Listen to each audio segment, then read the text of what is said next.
In the summer of 1944, as the war in Europe tilted steadily against Germany, a new sound began to haunt the skies over the English Channel. A low mechanical growl, followed by a strange, uneven pulse, like the heartbeat of some crude metal creature drifting through the night. It was the sound of the V-1 flying bomb, the first of Hitler's vengeance weapons, and the beginning of a campaign designed not to defeat the British Army, but to break the spirit of an entire nation. The German High Command called the V-1 a miracle weapon, a technological triumph born from desperation. A pilotless aircraft driven by a pulse jet engine, simple, cheap, and capable of being launched in vast numbers from ramps scattered across the coast of occupied France. The engineers who built it believed they had created something unstoppable. The V-1 flew at more than 600 kilometers per hour, low enough to dodge many early radar sets, fast enough to slip past British anti-aircraft guns, and deadly enough that a single hit could obliterate an entire city block. When the first V-1s lifted off from Pas-de-Calais, their engines sputtering and roaring as they raced into the dark sky, even the German launch crews felt a chill. The weapon looked almost alive, a black metal tube with short wings and a glowing exhaust coughing blue and orange flames into the night sky. And London was its target. That summer, the British capital had endured years of bombings and hardship, yet the V-1 brought a new kind of terror. Its approach was announced by its unmistakable drone, a grinding howl that echoed across the rooftops as it streaked overhead. People learned to listen for the moment the engine cut out, because when the sound stopped, it meant the bomb was descending, and seconds later, an explosion would rip through streets, homes, and shelters. It was a weapon built as much for psychological destruction as physical devastation. German commanders watched early results with grim satisfaction. The first weeks seemed to confirm their hopes. Dozens of V-1s crashed into London daily, smashing buildings, igniting fires, killing civilians, and forcing the British government to order evacuations. The engineers who had studied the weapon predicted that British anti-aircraft guns would struggle to hit something flying so fast and so low. Even radar operators found the V-1 difficult to track. Many early radar sets were designed for high-altitude aircraft, not small, fast-moving missiles hugging the treetops. For the engineers at Peenemünde, the V-1 represented a triumph of speed over defense. Their philosophy was simple. Speed would carry the weapon through the wall of fire. Speed would outrun British calculations. Speed would outpace human reaction. And for a brief moment, it seemed they were right. British gunners were frustrated. Their shells burst too far behind the racing missiles. Fighters scrambled to intercept, but the V-1 speed meant only the fastest aircraft could catch them. And even then, the margin for error was tiny. The psychological toll grew with every passing night. Wartime diaries recorded fear, exhaustion, and frustration.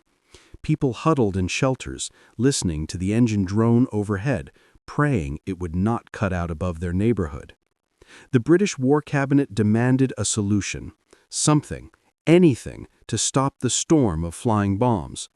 But no traditional method could close the gap between the V-1 speed and the reaction time of human gunners. London stood on the edge of a new kind of war, one where no amount of courage or discipline could protect the city. Only technology could, and that technology had not yet arrived. But far across the Atlantic, the solution was already being prepared, in a laboratory where American engineers had quietly been working on something that would change the entire concept of air defense. A radar unlike any used before, capable not only of detecting a target, but locking onto it automatically, tracking its every movement as if guided by an invisible hand. That radar was the SCR-584. While London burned under the first waves of V-1 attacks, the SCR-584 was being unpacked, bolted down, calibrated, and tested at hastily prepared sites across southern England. Its arrival was quiet, unnoticed by the public, unseen by the enemy, but it carried the potential to turn the tide. The men who worked with the radar knew what it could do. They had watched it track tiny test targets in the desert, follow fast-moving aircraft with uncanny precision, and adjust to changes in altitude, speed, and direction without the slightest hesitation. But no one yet knew whether it could stop a weapon designed to outrun everything built before it.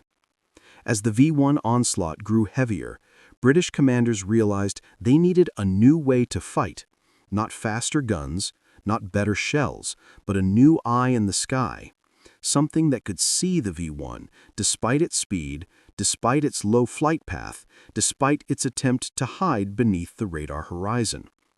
And when the first SCR-584 operators arrived at their stations, they found themselves preparing for a battle unlike any fought before. A battle not between soldiers, but between equations, frequencies, mechanical pulses, and the cold logic of machinery. A battle of science measured in milliseconds. While British civilians watched the horizon at night, waiting for the next drone of a V-1, British and American engineers prepared the SCR-584 for its first trial. Its antenna rising like a gleaming metal dish against the evening sky, its generator humming, its cables twisting across the ground like veins carrying the electricity of a new technological revolution. The German engineers believed the V-1 could outrun guns. They believed speed was the ultimate shield. But what they did not yet understand was that they had entered a new era. An era in which speed meant nothing if radar could see through it. An era when the defense no longer relied on the eye of a soldier, but on a machine built to think faster than any human ever could. And as the first V-1s approached the range of the SCR-584, the stage was set for a confrontation that would reveal just how wrong the designers of the vengeance weapon had been. The battle for London was about to change forever, and the engineers who had trusted in the speed of the V-1 were about to learn that no weapon, no matter how fast, can outrun a radar built to track it like it was nothing. The first SCR-584 arrived in England not with fanfare, but with the quiet rumble of transport trucks rolling through muddy roads under low gray clouds. The crews who traveled with it knew they were bringing something extraordinary, but to the British officers waiting at the site, it looked at first like just another piece of American equipment. A large parabolic dish, a squat steel carriage, heavy cables, crates of tools, and a set of instructions thicker than a field manual. There was no hint in its appearance that this machine would soon rewrite the rules of air defense. The SCR-584 was unlike any radar the British had seen before. It was born not on a battlefield, but in the halls of the MIT Radiation Laboratory, built by scientists who spoke more about waveforms and oscillators than tactics or artillery. Its creators had dreamed of a radar that could do what no human could, track a fast-moving object continuously without losing it as it darted across the sky. They called it automatic tracking, AutoTrack for short.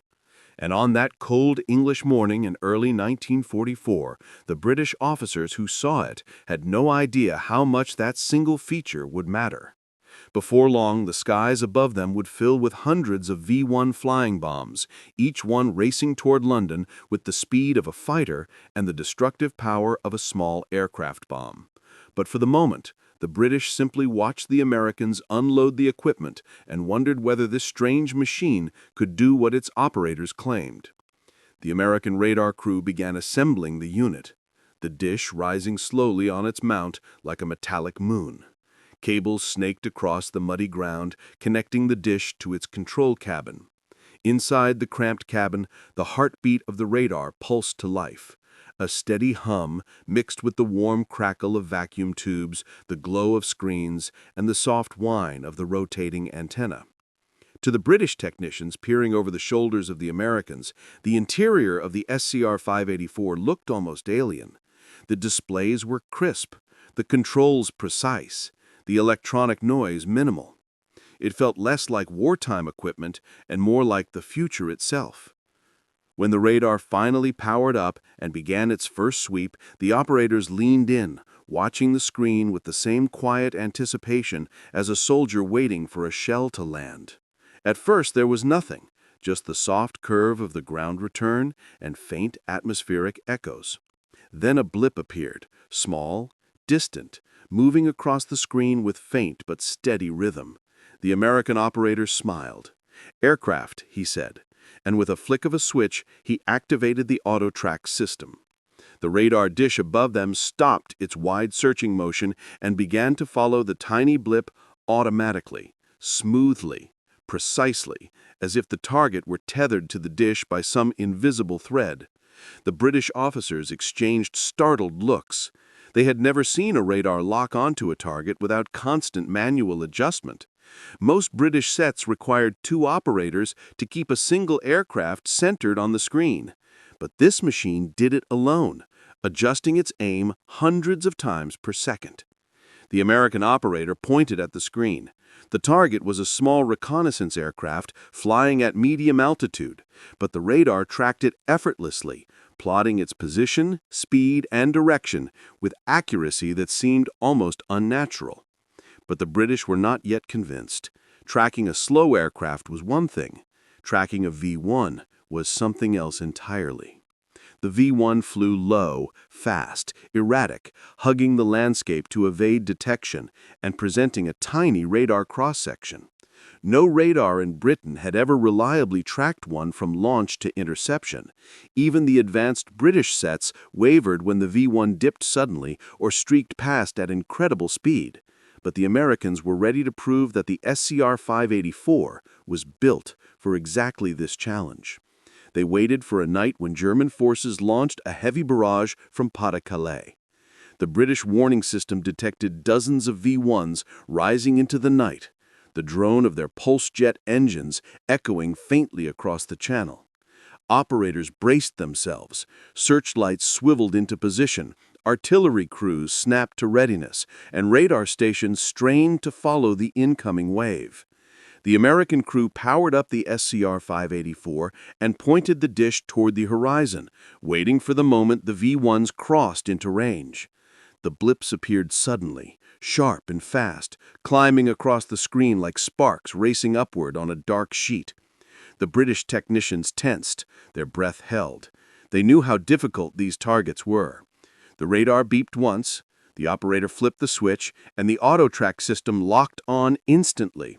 The dish above them snapped to a precise angle, following the V-1 with smooth, unbroken movement, no jitter, no drop, no hesitation. The British stared, their disbelief almost audible. The target was moving at more than 600 kilometers per hour, low and fast, yet the radar tracked it as if it were floating motionless in a calm sky. The operator adjusted the controls, transferring the radar data to the M9 fire control computer. The numbers flowed from radar to computer to gun position in seconds, a continuous stream of coordinates describing every twist and surge of the V-1's flight path. The British officers realized with a jolt that this was something entirely new. The SCR-584 did not just detect the V-1, it understood it. It followed it, predicted it, held onto it with an electronic grip that the missile could not shake. For the German engineers who believed the V-1 flew too fast to be tracked, this moment would have been devastating. The machine they had designed to outrun guns was now being followed flawlessly by a radar that did not care about speed, did not panic at sudden dives, and did not blink for even a fraction of a second. As the first V-1 streaked closer, the radar tracked every meter of its approach, its position shifting across the screen with a clarity that made the British technicians whisper in astonishment. It was as if the V-1 were moving in slow motion, not because it was slow, but because the radar was so fast. The operator nodded, satisfied, ready to pass the data to the waiting gun crews. Beyond the horizon, the distant rumble of artillery began building, the defense line poised to fire the moment the radar gave the word. In that instant, the battle for London changed forever. Speed was no longer the advantage of the V-1. It was simply another number fed into the SCR-584's calculations. The vengeance weapon that had terrified a city was now illuminated on a screen, held steady by a machine born from American science and British desperation. The German engineers had insisted the V-1 was too fast to be tracked, but the battle was no longer in human hands. It belonged to the radar. And the radar never hesitated, never blinked, never lost its target. The first engagement was moments away, and the skies over England were about to witness a new kind of war, one where machines sensed the enemy long before the enemy sensed them, and one where the V-1 would discover for the first time that it could not outrun the invisible eye locked onto it with perfect, unshakable precision. The night sky over southern England trembled with the low mechanical howl of approaching V-1s, each one tearing through the darkness like a burning spear. The rumble grew louder, the pulse jet engines beating with an ugly rhythmic cough that seemed almost alive. On the ground, British and American anti-aircraft crews gripped their helmets, eyes turned upward, hands ready on firing controls. But this time, the outcome would be different. This time, the guns were not firing by instinct or guesswork. This time, they were no longer blind. The SCR-584 radar was watching every movement of the incoming missiles, tracking them with a precision that no human eye, no human hand had ever achieved. The operators inside the cramped radar cabin worked with calm urgency, their faces lit by the soft glow of oscilloscopes. The dish outside rotated smoothly, following the V-1 locked in its invisible grip. The blip on the radar screen moved fast but steady, gliding across the circular display in a perfect arc. The operator called out data to the nearby fire control cabin, transferring coordinates to the M9 gun director. The M9 was the other half of the miracle, born from the mind of John von Neumann and the engineers who believed machines could solve calculations faster than any team of human gunners. The M9 took the radar inputs and turned them into firing solutions, adjusting range, elevation, and deflection for the 90mm anti-aircraft guns lined up behind earthen embankments. The whole system, radar, computer, gun, worked as one coherent machine, a single mind processing thousands of variables per second. Every gust of wind, every shift in speed, every dip in altitude of the V-1 was translated instantly into rected targeting data. The gun crews hardly had to think. Their guns moved automatically, powered by hydraulics, responding to the commands of a machine smarter, faster, and calmer than any human could ever be. The first V-1 roared into the target zone, its engine buzzing violently, its short wings wobbling as it skimmed the treetops. The British gunners braced, the American radar men held their breath. The M9 director clicked into final position, and then the order came, a word spoken not with panic but with certainty: fire. The 90mm guns answered in perfect unison, the barrels recoiling with thunderous flashes of yellow and orange lighting the night sky. The shells streaked upward, guided not by the hope of a lucky hit, but by precise data.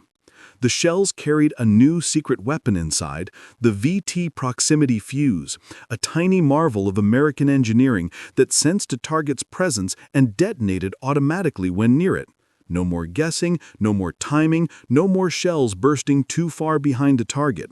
The VT fuse turned every round into a hunter, and the radar told it exactly where the prey was. The first shell passed close to the V-1 and detonated. The explosion lit the night briefly. The blast wave struck the missile, its wings shuddered, and the V-1 pitched left, its engine sputtering. Cheers erupted along the gun line, but the fight was not over. The second shell struck even closer, exploding right beneath the small metal fuselage. The shock tore through its frame, rupturing fuel lines and ripping open the thin steel skin. The V-1 tumbled, its engine cutting out abruptly. The dreadful silence that followed lasted only a heartbeat before the missile plummeted into an empty field and exploded. The ground shook, a fireball erupted, and a mushroom of dust and flame rose into the night sky. The gunners stared for a moment, stunned, and then they cheered. The radar crew exchanged determined nods.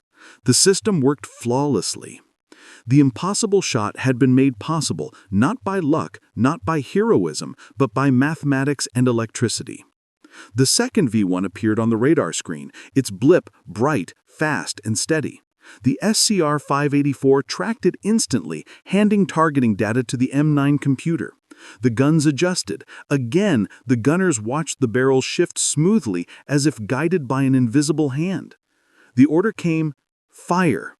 The guns roared a second time. Shells burst in the sky, small flashes visible to the naked eye. The VT fuses triggered at just the right distance, and a moment later, the V-1 exploded mid-air. This one shattered into fragments, metal raining down harmlessly into fields beyond the gun line. British officers who had doubted the American radar stared in disbelief. They had never seen such accuracy, never seen a V-1 treated like a target in a laboratory test. Even experienced gunners who had fought through years of night raids felt a chill.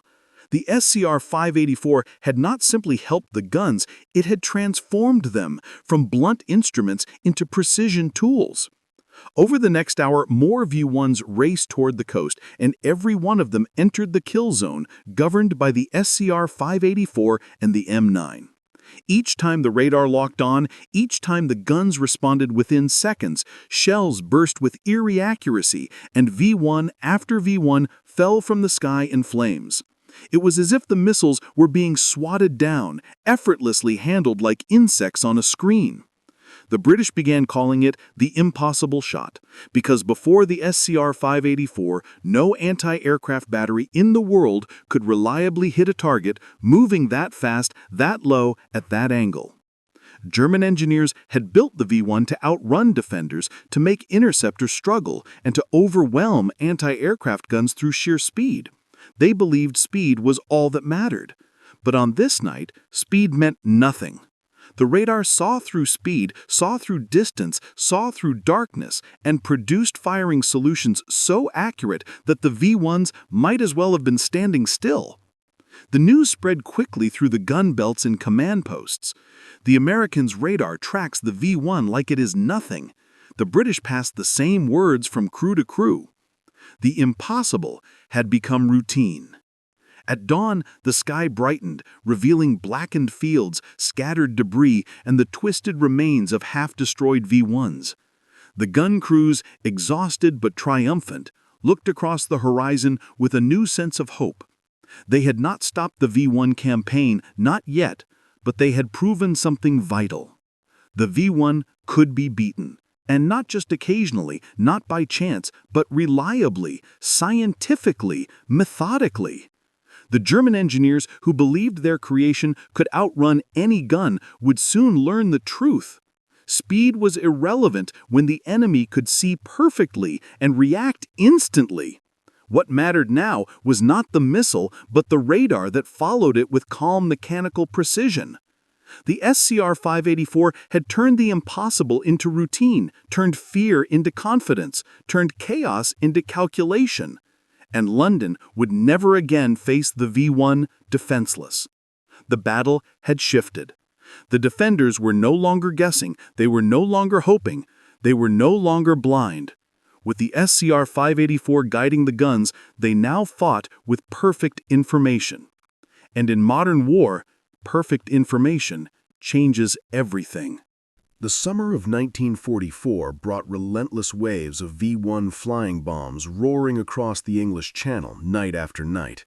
The pulse-jet drones became an awful rhythm in the lives of Britons, a mechanical scream that made every window tremble, every child flinch, every adult listen with a tightening chest. People knew the pattern, the rising growl, then the cut of silence, then the explosion. But what they did not know was that far south of London, along the coast and countryside, a new kind of battlefield had formed. A battlefield built not of trenches or barbed wire, but of radar dishes, giant guns, and electronic mines working in perfect unison. This battlefield would be known as the anti-aircraft gun belt, but to those who fought there, it was simpler. They called it the Wall of Fire. After the success of the first SCR-584 guided engagements, British High Command made a bold decision: Artillery units were pulled back from the city and redeployed to open fields, clear lines of fire, and positions optimized for radar control. At first, civilians were alarmed. Moving the guns away from London seemed counterintuitive, like lifting a shield at the worst possible moment. But the calculations were clear. Hitting the V-1 before it reached London was the only way to save the city. And the SCR-584 made it possible. The radar units were stationed in strategic clusters, each one commanding its own ring of 90mm guns. The large parabolic dishes rose from the ground like futuristic sentinels, their surfaces glinting under the summer sun. Cables ran in thick bundles across the mud, linking radar, fire control computers, generators, and gun emplacements. It looked chaotic from afar, but every single wire had purpose, every angle was calculated. The operators inside the radar cabins felt the weight of the mission. The SCR-584 was not just a tool now, it was the central nervous system of London's survival. The British crews had grown adept with the strange American equipment, hitting switches, aligning scopes, adjusting frequencies, each motion smooth, practiced, confident. And around them, the gun crews waited, hands on ammunition loaders, ready to ram shells into chambers, gunners ready to watch the barrels dance under radar control. Moments before sunset, the V-1 alarms began their mechanical howl, filling command centers across southern England. The radar screens flickered with movement, dozens of new blips rising from the direction of Pas de Calais, the German launch ramp spewing vengeance weapons into the twilight sky. The operators stiffened. The first wave was coming. The SCR-584 crews swung their dishes toward the horizon. The auto-track system clicked into life, following the faint echoes as they appeared, blip by blip. Each V-1 entered the radar coverage, passing from one dish to another, tracked with mathematical precision, each one moving fast, low, aggressive, cutting across the sky. But the radar held every target without hesitation. The information flowed to the M9 computers, the guns adjusted automatically, and the wall of fire began. The first battery opened fire, bursting the evening air with thunderous roars. Shells ripped skyward, exploding around the incoming missiles. The VT proximity fuses, calibrated by radar guidance, detonated in perfect patterns, showering the sky with lethal fragments. One V-1 caught a direct burst, its wings sheared off by shrapnel. It plunged into a farmland field, erupting into a cloud of smoke and flame. The gunners shouted, the adrenaline of victory filling them. But a second V-1 streaked toward the city, then a third, then a fourth. The radar tracked each one. The guns responded in a rhythm that felt almost like music, a terrible mechanical symphony of data, calculations, explosions, and fire. From miles away, Londoners could sometimes see the flashes at the horizon, the faint stuttering lights of distant mid-air explosions. And though they did not yet know it, those sparks were their shield. The V-1s that reached the gun belt flew into a slaughter.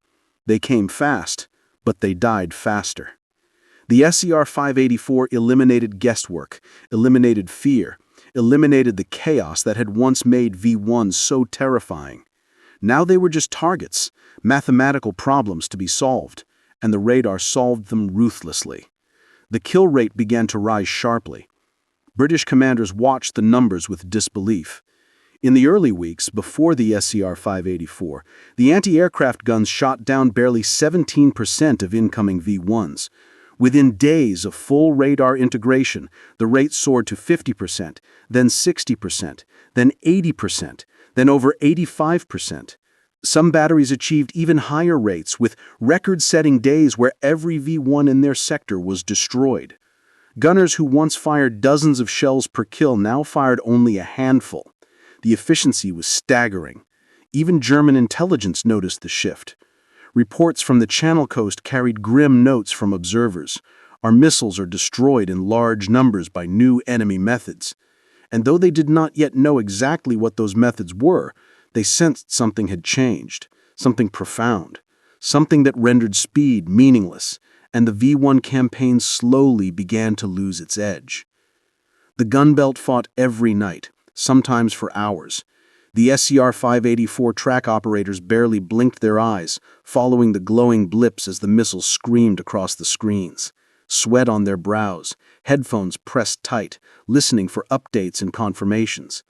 The gun crews grew exhausted, hands blistered, ears ringing from constant fire. But they kept going because they knew every V-1 they hit in the sky saved dozens of lives on the ground. At London suburbs, people heard the growing frequency of distant explosions in the countryside and realized something was happening, something good, something protective. Children slept easier. Mothers listened to the sky with a little less fear. Fathers no longer flinched as sharply as the pulse jet engines passed overhead. The city that had been terrorized for weeks slowly regained its composure because the wall of fire was doing its job. And as days passed and nights turned bloody with falling wreckage, German engineers began to receive compiled data from the front lines. The V-1 was being shot down at unsustainable rates, despite its speed, despite its unpredictability, despite every advantage they had built into the design. Still, the missiles fell, one after another, destroyed by a machine that did not care about their engineering pride. The SCR-584 track lines fed into British headquarters every day, rows of neat columns showing kills, percentages, success rates, and logs. And in all of them, one truth grew clearer. The V-1 campaign had been broken, not by courage, not by luck, but by precision, calculation, and radar. The British commanders visited the gun sites often, marveling at the smooth mechanical choreography. Radar to computer, to gun, to explosion. Officers who weeks before had doubted the American technology now spoke of it with reverence, calling it the shield that saved London. By the end of July, the change was undeniable. The V-1 remained dangerous, but its threat had been crippled. The wall of fire stood firm. A ring of defenders guided by an eye that never blinked, learned from every flight, and treated every missile the same. No panic, no fear, no hesitation. The SCR-584 had turned the tide one blip at a time. And the capital of the British Empire survived, because no matter how fast the V-1 flew, it could never outrun the radar that tracked it like it was nothing. By August 1944, the terror that once swept through London with every rising drone of a V-1 had begun to fade. The missiles still came, dozens, sometimes hundreds a day, but they no longer carved through the city with the same unchecked brutality. Instead, they cracked apart in the sky, burst into fragments over farmland, and vanished in distant blooms of fire. The reason was not a new fighter, not a new shell, not a new tactic. It was a machine. A radar dish that turned the tide of a technological war and left German engineers stunned. The SCR-584 had become the quiet hero of the English summer. It did not roar like a fighter, did not thunder like a gun, did not glide through the air like the V-1 itself. Instead, it watched, it calculated, it predicted, and it destroyed without ever firing a single shot on its own. To the men who worked inside the cramped cabin, lit by glowing scopes, the radar felt almost alive. They trusted it like a comrade and spoke of it the way soldiers speak of a weapon that had saved their lives. It never blinked, never tired, never faltered. It simply followed the incoming missiles with unnatural calm. The gun crews loved it too because it turned their batteries from blunt hope into precise instruments. The SCR-584 had become the heart of the gun belt, its pulse beating through cables and circuits, feeding data into the M9 computers and guiding the 90mm guns to impossible feats of accuracy. Before long, the results reached intelligence analysts in Germany. German engineers studying reports from the Western Front stared at the numbers in disbelief. Their miracle weapon, their pride, their vengeance missile was being shot down in staggering quantities. Their confidence shattered. One report from a German officer monitoring the campaign contained a short but devastating line. "The enemy now destroys our flying bombs with scientific precision." No one could understand how British guns had become so deadly so quickly. Early war anti-aircraft accuracy had been unpredictable, uneven, and often inefficient. Yet now the British shot down almost every missile that crossed their path. German scientists tried to dismiss it at first, claiming lucky conditions or exaggerated reports. But the numbers kept coming back from frontline observers, from intercepted communications, from spy networks. The evidence was overwhelming. The V-1 designed to outrun defenses was being outmatched by a system that did not care how fast it flew. The turning point came during post-strike evaluations when German technicians examining battlefield debris discovered consistent fragmentation patterns that suggested the missiles were being destroyed by proximity fuses triggered with perfect timing. The realization hit them hard. The British were not guessing anymore. During one internal briefing, a German engineer stood before his colleagues and stated plainly, the V-1 was built to outrun guns. It could not outrun radar. And that was the truth. Radar had been the unseen enemy inside every failure, the invisible adversary that robbed the V-1 of its only real advantage, speed. Before the SCR-584, a V-1 traveling 600 kilometers per hour was nearly impossible to hit. After the SCR-584, it might as well have been crawling across the sky. As the British kill rate soared above 85%, the V-1 lost its terror edge.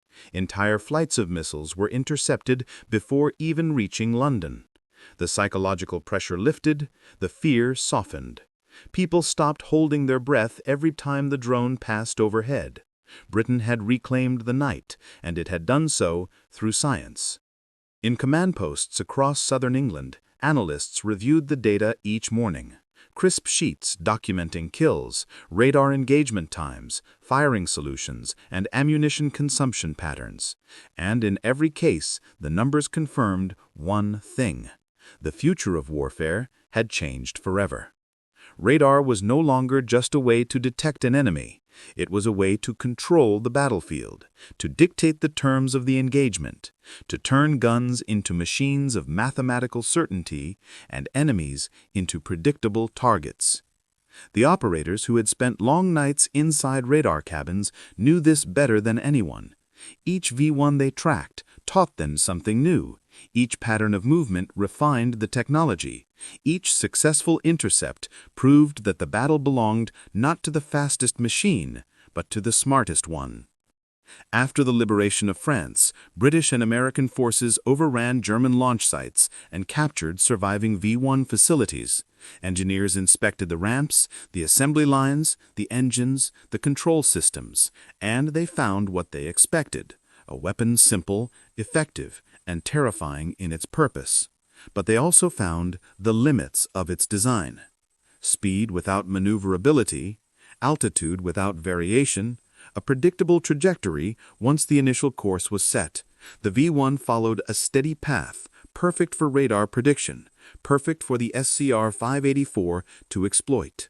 After the war, historians interviewing German scientists recorded their shock.